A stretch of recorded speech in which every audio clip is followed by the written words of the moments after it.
Hello बच्चों, बेटा इस वीडियो में हम chapter 1 chemical reactions and equations के साइंस एग्जाम्पलर के क्वेश्चन पढ़ेंगे। और ये बहुत इंपॉर्टेंट क्वेश्चंस हैं बेटा। इनमें से कुछ ना कुछ पेपर में 2 या 3 क्वेश्चंस जरूर आते हैं, तो इनको आप ध्यान से पढ़ेंगे। तो सबसे पहले जो है इस चैप्टर में MCQs दिए गए हैं, जिसमें फर्स्ट जो क्वेश्चन है that is which one of the following is not a physical change. Options दिए गए हैं बॉइलिंग ऑफ वाटर, आपको पता है boiling, melting and dissolution of salt, ये सभी फिजिकल चेंजेस हैं।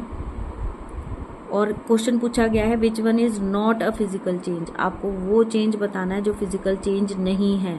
तो boiling, melting and dissolution of salt is a physical change.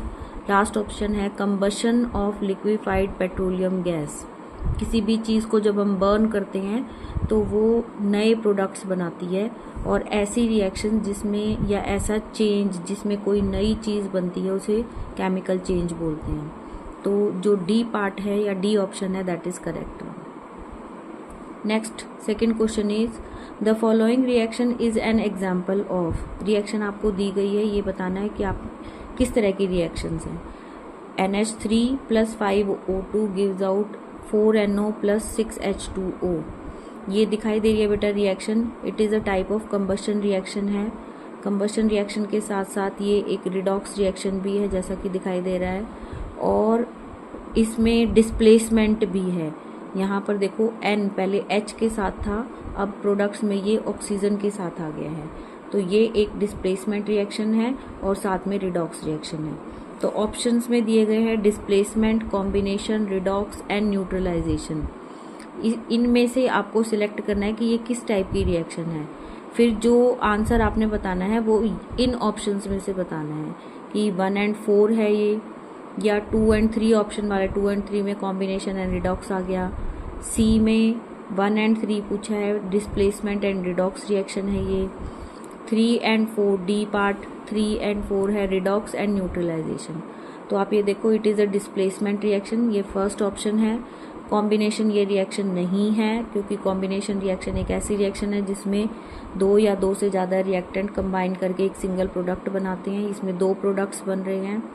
और हमने पढ़ा कि it is a type of redox reaction. Neutralisation reaction भी ये नहीं है। नेक्स्ट क्वेश्चन है third question, which one of the following statement about the given reactions are correct. इसमें आपको करेक्ट ऑप्शन बताना है।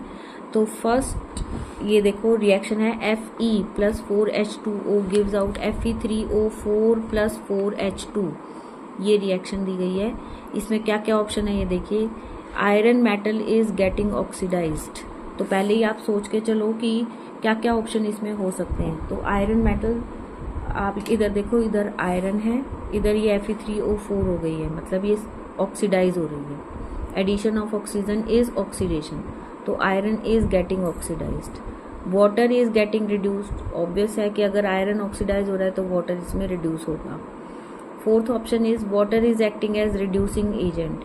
ये बेटे हमें पता है कि जिस चीज़ की ऑक्सीडेशन होती है वो रिड्यूसिंग एजेंट की तरह एक्ट करता है, और जिसकी रिडक्शन हो रही है वो ऑक्सीडाइजिंग एजेंट की तरह एक्ट करता है। तो यहाँ पर हम पहले ही कह चुके कि वाटर इज गेटिंग रिड्यूस्ड, क्योंकि वाटर में से ऑक्सीजन रिमूव होकर ये सिर्फ हाइड्रोजन बच रहा है प्रोडक्ट्स में। तो वाटर यहाँ पर रिड्यूस हो रहा है, तो ये एज एन ऑक्सीडाइजिंग एजेंट काम करेगा। तो fourth option is correct. First ये भी ठीक है, सेकंड भी ठीक है, और फोर्थ भी ठीक है। तो अब आप इसमें ऑप्शन ढूंढ लीजिए, it will be C option will be correct. Next question, which of the following are exothermic reaction. Exothermic reactions वो रिएक्शंस होती हैं जिनमें से हीट बाहर निकलती है, they are known as exothermic reactions. तो फर्स्ट ऑप्शन है reaction of water with quicklime, चूने को पानी में डालना, ये हम पढ़ चुके हैं कि it is highly exothermic in nature. Dilution of N acid, ये भी एक्सोथर्मिक रिएक्शन है। इवेपोरेशन ऑफ वाटर, पानी को इवेपोरेट करने के लिए आपको हीट देनी पड़ती है, तो ये एक तरह की एंडोथर्मिक रिएक्शन है। सब्लिमेशन ऑफ कैम्फर, कैम्फर को भी आपको अगर सब्लाइम करना है तो भी उसे हीट प्रोवाइड करनी पड़ेगी, तो ये भी एक एंडोथर्मिक रिएक्शन है। तो ऑप्शन 1 और 2 आर करेक्ट। इसमें हो जाएगा ऑप्शन ए, जिसमें 1 और 2 दिया होगा। Next question number 5, 3 beakers labeled as A, B and C, each containing 25 ml of water were taken. A small amount of NaOH, anhydrous copper sulfate and NaCl were added to the 3 beakers. 3 चीज़ें ली गई हैं बेटा, NaOH, anhydrous copper sulfate और NaCl, A, B, C test tubes में. It was observed that there was an increase in temperature of the solutions contained in beaker A and B. A में और B में जो है जब उनको water के अंदर डाला गया तो उनका जो टेम्परेचर था वो इंक्रीज हो गया. Means these are exothermic reactions. Whereas in case of C के केस में टेम्परेचर जो है सोल्यूशन का वो गिर गया, फॉल हो गया. Means it is an endothermic reaction. Which of the following statements is correct. अब आप देखो क्या ऑप्शन देता है वो. In beaker A and B exothermic process has occurred, ये ठीक है. In beakers A and B endothermic process has occurred, ये गलत है. जिसमें टेम्परेचर इंक्रीज हुआ है वो एक्सोथर्मिक रिएक्शन है. इन बीकर C एक्सोथर्मिक प्रोसेस, ये भी गलत है क्योंकि बीकर C का जो टेम्परेचर था वो गिर गया था, इसका मतलब वो एक एंडोथर्मिक रिएक्शन है. इन बीकर C एंडोथर्मिक, ये भी ठीक है. तो अब इसमें ऑप्शन हो जाएगा जिसमें 1 and 4 है. Option C is correct one. Next question is question number 6. A dilute ferrous sulfate solution was gradually added to the beaker containing acidified permanganate solution. The light purple color of the solution fades and finally disappears. Which of the following is the correct explanation of the observation? इसने कहा है कि एक dilute ferrous sulphate solution को एक beaker में डाला गया जिसके अंदर पहले से ही एसिडिफाइड परमैंगनेट सॉल्यूशन है. तो पिंक कलर जो है परमैंगनेट का, पोटेशियम परमैंगनेट का, वो धीरे धीरे डिसअपियर हो गया. इसका क्या रीज़न है कि KMnO4 ऑक्सीडाइजिंग एजेंट की तरह काम कर रहा है and it oxidises ferrous sulphate. KMnO4 बेटा हमेशा ऑक्सीडाइजिंग एजेंट की तरह काम करेगा. इसके साथ K2Cr2O7 पोटेशियम डाइक्रोमेट भी एक ऑक्सीडाइजिंग एजेंट है. ये आपने हमेशा याद रखने हैं कि KMnO4 is a very good oxidising agent. जिस भी चीज़ में आप इसको डालोगे ये उसको ऑक्सीडाइज कर देगा. तो ये किसको ऑक्सीडाइज कर रहा है? फेरस सल्फेट को, जिसकी वजह से इसका खुद का कलर जो है वो लाइट होता चला जाएगा. Ferrous sulphate is acting as, ये गलत है. The colour disappears due to dilution, no reaction is involve, ये भी गलत है. KMnO4 is an unstable compound and decomposes, ये भी गलत है. तो option A is the correct one कि KMnO4 ऑक्सीडाइजिंग एजेंट की तरह काम करेगा और ये ऑक्सीडाइज कर देगा FeSO4 को. Question number 7. Which one of the following is a double displacement reaction. Double displacement में क्या होगा कि दो जो आयंस हैं या दो मेटल आयंस जो हैं वो एक दूसरे की जगह ले लेंगे. तो यहाँ पर देखो Pb + CuCl2, it is a displacement reaction, single displacement reaction है ये. एक मेटल ने दूसरे मेटल की जगह ले ली है. Na2SO4 + BaCl2 gives out BaSO4, ये डबल डिस्प्लेसमेंट रिएक्शन है. C + O2 ये कॉम्बिनेशन रिएक्शन है. CH4 + 2O2 gives out CO2 + 2H2O. तो ये कैसी रिएक्शन है? It is also a combustion reaction. तो इसमें जो सेकेंड ऑप्शन है that is correct one. B option only 2 is double displacement reaction. Question number 8. Which one of the following statements is or are true? Exposure of silver chloride to sunlight for a long duration turns gray due to, ये किस वजह से होता है?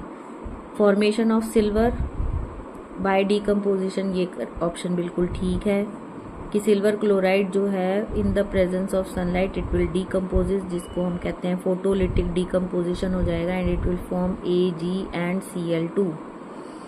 तो यहाँ पर formation of silver है due to decomposition of silver chloride. Second is sublimation, ये ऑप्शन गलत है. सब्लिमेशन सिल्वर क्लोराइड का नहीं होगा. Decomposition of chlorine gas from the silver chloride, ये भी नहीं होगा क्योंकि ग्रे कलर उसने पूछा है वो किस वजह से होगा, that is due to the formation of silver. Oxidation of silver chloride, ये भी गलत है. तो ऑप्शन हमारे पास बचता है सिर्फ 1. तो A option is the correct, 1 only. This is the correct option. Next question है क्वेश्चन नंबर 9।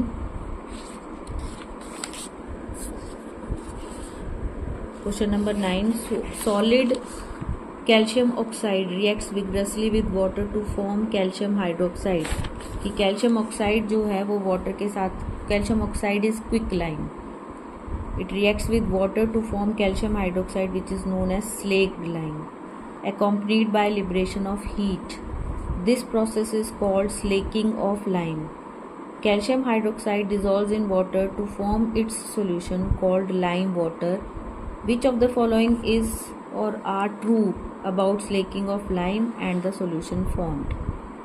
फर्स्ट ऑप्शन है it is an endothermic reaction, ये गलत है क्योंकि हमने कहा it by liberation of heat means it is an exothermic reaction. Next option is it is an exothermic, ये ठीक है। The pH of the resulting solution will be more than 7। अब pH का क्या रोल है बेटा इसमें कि pH की जो वैल्यूज़ होती हैं वो एसिड और बेस को पता करने के लिए होती हैं। अगर pH की वैल्यू 1 से लेकर 6.9 तक है then the solution is acidic in nature. अगर 7 है तो वो होगा न्यूट्रल, और अगर 7.1 से लेकर 14 तक है then it is basic in nature. तो मोर देन 7 है means it should be basic. आपको पता है कि calcium hydroxide is CaOH twice, और जिस भी कंपाउंड में हाइड्रोक्साइड प्रेजेंट है that means it is basic in nature. और अगर वो बेसिक है तो उसका जो pH होगा that will be more than 7, तो सेकंड ऑप्शन भी करेक्ट होगा। Last option is the pH of the resulting solution will be less than 7, ये गलत हो जाएगा क्योंकि उस केस में ये एसिड होना चाहिए था, लेकिन यहाँ पर ये बेस है तो इसका मतलब है कि second and third option is correct.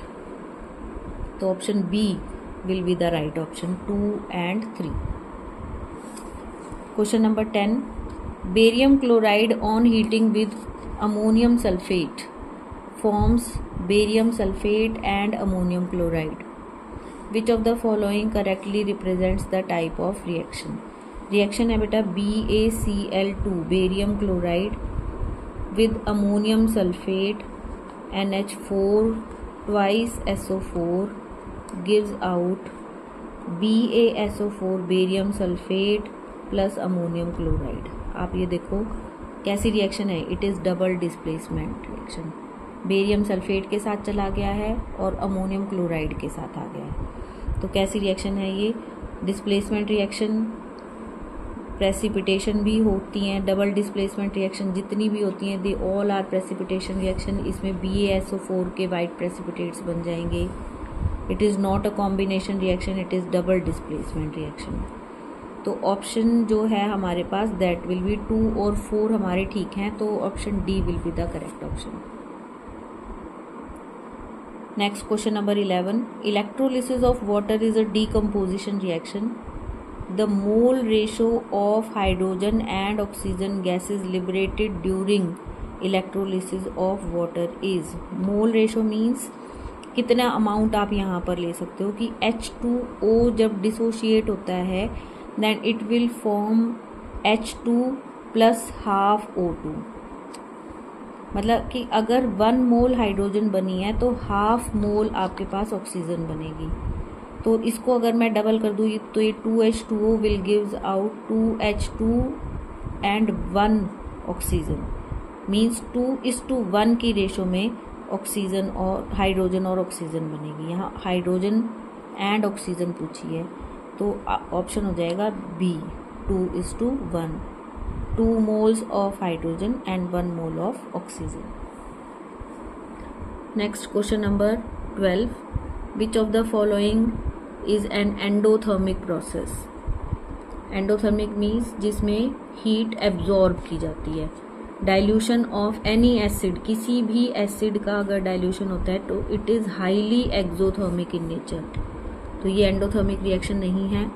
Sublimation of dry ice जो है वो जो है बेटा that is an endothermic reaction, क्योंकि जब भी आप किसी चीज़ को सब्लाइम करते हो तो उसे हीट प्रोवाइड करनी पड़ती है, तो इसे हीट दोगे तो ये सब्लाइम होगा, तो ये एंडोथर्मिक रिएक्शन है।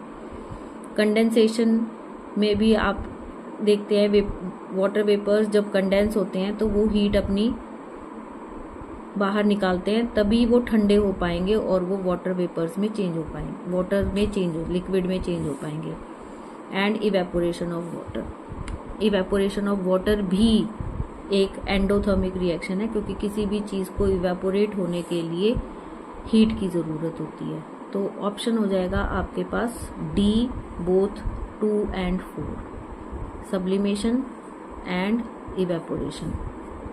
देखो बेटे, एक क्वेश्चन आया था उसमें इसने एक्सोथर्मिक रिएक्शंस के बारे में पूछा था, अब आपसे एंडोथर्मिक रिएक्शंस के बारे में पूछा जा रहा है। तो टाइप ऑफ रिएक्शंस में जब हम पढ़ते हैं एक्सो और एंडो, आपको पता होना चाहिए कि कौन कौन सी रिएक्शंस एक्सोथर्मिक है, कौन सी रिएक्शंस एंडोथर्मिक है। यहाँ पर भी क्वेश्चन को चेंज करके पूछा जा सकता है कि एक्सोथर्मिक रिएक्शंस कौन कौन सी हैं। उस केस में ऑप्शन हो जाएगा आपके पास 1 and 3। अब एंडोथर्मिक के लिए पूछा है तो ऑप्शन है आपके पास 2 and 4। Question number 13, in a double displacement reaction between aqueous potassium iodide and aqueous lead nitrate a yellow precipitate of lead iodide is formed. ये आपकी बुक में एक्टिविटी दी हुई है 1.2 फर्स्ट चैप्टर में ही। While performing the activity, if lead nitrate is not available, which of the following can be used in place of lead nitrate? देखो बेटे, precipitate बनाने हमने लेड आयोडाइड के, जिसमें से आयोडाइड आपके पास आ गया है पोटेशियम आयोडाइड से। अब बचा क्या है आपके पास? सिर्फ लेड। तो कोई भी सॉल्ट जिसमें लेड प्रेजेंट है, that can be used in place of lead nitrate. तो आप क्या लोगे? लेड सल्फेट, ये इनसॉल्यूबल वो लिख रहा है कि ये इनसॉल्यूबल है, तो इसको तो आप ले ही नहीं सकते, क्योंकि ये सॉल्यूशन में जब तक डिसॉल्व ही नहीं होगा तब तक ये प्रेसिपिटेट नहीं बनाएगा। दूसरा है लेड एसीटेट, इसमें लेड प्रेजेंट है, सॉल्यूबल भी है, पोटेशियम आयोडाइड के साथ रिएक्ट भी कर सकता है, it can form lead iodide. तो आप instead of lead nitrate lead acetate ले सकते हो। थर्ड ऑप्शन है अमोनियम नाइट्रेट, हमें लेड आयोडाइड के प्रेसिपिटेट बनाने, यहाँ लेड आया ही नहीं तो इसको हम नहीं लेंगे। ऐसा ही केस इसमें पोटेशियम सल्फेट को भी हम नहीं ले सकते। Question number 14, which of the following gases can be used for the storage of fresh sample of an oil for a long time. आप कौन सी गैसेस को यूज कर सकते हो स्टोरेज के लिए? For the storage fresh sample of oil, ऐसी gases जो ऑयल के साथ रिएक्ट ना करें उनको हम यूज करेंगे स्टोरेज में। मान लिया आपने ऑक्सीजन ले ली, ऑक्सीजन ऑयल के साथ रिएक्ट कर जाएगी, ऑयल जो है वो ऑक्सीडाइज हो जाएगा और उसमें से स्मेल आने लग जाएगी, रेंसिडिटी हो जाएगी उसकी। तो हमें कौन सी गैसेस लेनी है? विच आर इनर्ट गैसेस और which are unreactive in nature. तो अनरिएक्टिव गैसेस हैं कौन कौन सी? कार्बन डाइऑक्साइड और ऑक्सीजन, ये ऑप्शन कट हो गया क्योंकि ऑक्सीजन है। नाइट्रोजन एंड ऑक्सीजन, ये भी कट हो गया। इसमें भी कार्बन डाइऑक्साइड में ऑक्सीजन प्रेजेंट है तो वो भी रिएक्ट कर सकती है। हीलियम एंड नाइट्रोजन, ऐसे हीलियम एक इनर्ट गैस है क्योंकि ये नोबल गैस है, और नाइट्रोजन जो है वो हम पढ़ चुके हैं कि नाइट्रोजन एक ऐसी गैस है विच इज़ हाईली इनर्ट और अनरिएक्टिव इन नेचर। इसको हम रेंसिडिटी को रोकने के लिए ही यूज़ करते हैं मोस्टली। ये हमने पढ़ा है कि चिप्स के जो पैकेट्स आते हैं बाहर से, उनके अंदर भी नाइट्रोजन को डाला जाता है ताकि उनको ज़्यादा लंबे टाइम तक स्टोर किया जा सके। नेक्स्ट है question number 15, the following reaction is used for the preparation of oxygen gas in the laboratory. Reaction है potassium chlorate KClO3 gives out KCl + 3O2। Question देखो, which of the following statements is or are correct about the reaction? First, it is a decomposition reaction, ये बिल्कुल ठीक है। और arrow पर heat लिखा हुआ है, इसका मतलब हीट देने पर ही KClO3 टूटकर KCl और O2 बनाएगा, तो ये एंडोथर्मिक रिएक्शन भी है। First option is correct. It is a combination reaction, ये गलत है। जो डीकम्पोजिशन है वो कॉम्बिनेशन नहीं हो सकती। Third, it is a decomposition reaction and accompanied by release of heat, ये भी गलत है क्योंकि हमने एरो पर हीट लिखा है। अगर हम यहाँ प्रोडक्ट्स के साथ हीट लिखते तो हम कह सकते थे कि it is accompanied by release of heat. Fourth option, it is a photochemical decomposition reaction and exothermic in nature, ये भी गलत है। एक्सोथर्मिक है ही नहीं है रिएक्शन, और photochemical decomposition means in the presence of light वो डीकम्पोज हो जाए, और अगर आप लाइट दे रहे हो तो उसको एनर्जी प्रोवाइड कर रहे हो, तो ये एक्सोथर्मिक कैसे हो सकता है? तो option 1 is the correct option. Next question है question number 16। Which of the following process is involves chemical reaction, इनमें किस किस में केमिकल रिएक्शन इन्वॉल्व है? Storing of oxygen gas under pressure in a gas cylinder, नहीं, किसी भी चीज़ को स्टोर करके रखना is not a chemical reaction. Liquefaction में भी आप एयर को आप प्रेशर डाल के या कूल करके आप लिक्विफाई कर रहे हो, जैसे ही आप प्रेशर उसका रिलीज करोगे दोबारा एयर बन जाएगी वो। Keeping petrol in a China dish in open, नहीं, उसमें इवेपोरेट हो जाएगा ये, लेकिन that is not a chemical reaction. Heating copper wire in the presence of air at high temperature, ये एक केमिकल रिएक्शन है, क्योंकि बुक में भी गिवन है ये कि कॉपर को अगर आप ऑक्सीजन में बर्न करते हो तो ब्राउन कलर का कॉपर जो है वो ब्लैक कलर के कॉपर ऑक्साइड में चेंज हो जाता है, तो इसमें एक नया प्रोडक्ट बन जाता है। कलर का चेंज भी है, नया प्रोडक्ट भी बन रहा है, it is a combination reaction, तो option D is the correct option. Next, in which of the following chemical reactions the abbreviations represent the correct states of the reactants and products involved at the reaction temperature? अब इसमें ये बताना है कि कौन से option में वो करेक्ट एब्रीविएशन दे रहा है। L is for liquid, G for gas and S for solid होता है बेटा, तो यहाँ पर हाइड्रोजन गैशियस फॉर्म में होती है हमेशा, तो ये ऑप्शन तो गलत हो ही गया। अब इसमें देखो हाइड्रोजन गैशियस फॉर्म में, यहाँ पर ऑक्सीजन को लिक्विड, ये भी गलत है क्योंकि ऑक्सीजन भी गैस होती है। थर्ड ऑप्शन में देखो ये गैस दे दिया, ठीक है, ऑक्सीजन भी गैस दे दी, ठीक है, और वाटर जो है that is in the liquid form, ये भी ठीक है, तो option C is the correct option. Next question, which of the following are combination reactions? Combination reactions कौन सी रिएक्शंस होती हैं? ऐसी रिएक्शंस जिसमें दो रिएक्टेंट्स कंबाइन करके एक सिंगल प्रोडक्ट बनाते हैं, those reactions are called as combination reactions. तो इसमें आप पहले ही देख लो, जिसमें एक ही प्रोडक्ट है वो कॉम्बिनेशन रिएक्शन है। Option number 2 and option number 3, 2 and 3, D option हो जाएगा। अब इसके बाद बेटा ये 18 क्वेश्चंस जो थे वो सारे MCQs थे। इसके बाद जो है वो आपके शॉर्ट आंसर क्वेश्चंस दिए गए हैं, जिसमें कि आपको क्वेश्चन नंबर 19 देखो, right the balanced chemical reactions of the following reaction, इसमें आपको बैलेंस्ड केमिकल रिएक्शंस लिखनी है।